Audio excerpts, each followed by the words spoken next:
will walk in and out of your lives, but only true friends will leave footprints in your heart.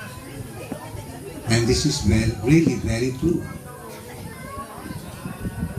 Pinakabig namon si Nonoy, much more in our organization, na nagpabilin at footprints ka namon. Much more to me, to myself, because siguro some of you could attest how close I am to Nonoy. And that started during 1968 when I joined the Samaria movement, wherein Nonoy was a very active member of the team, together sa Attorney Lodovico Martellino, by Herculano Mansilla.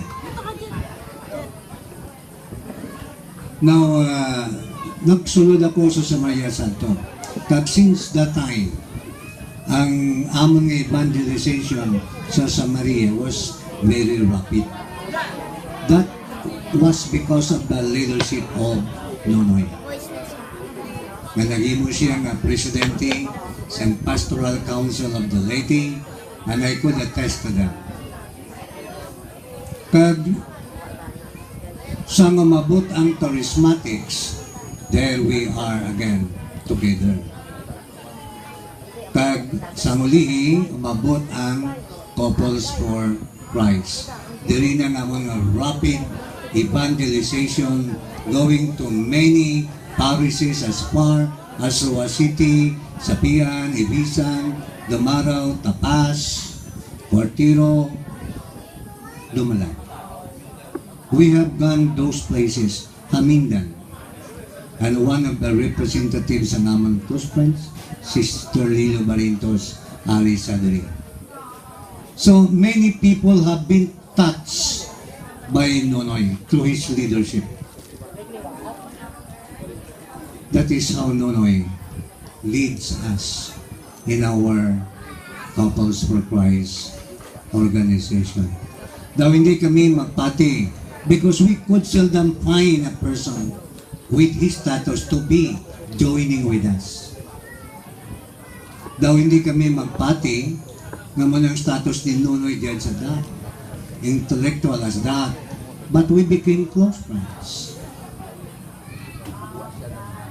Masakay kami nga doon sa auto, sakay kami sa tricycle, sa tutulugan kanita ko. Pagkato sa Mintan to. Pagkato kami sa Mintan sa remote barangay.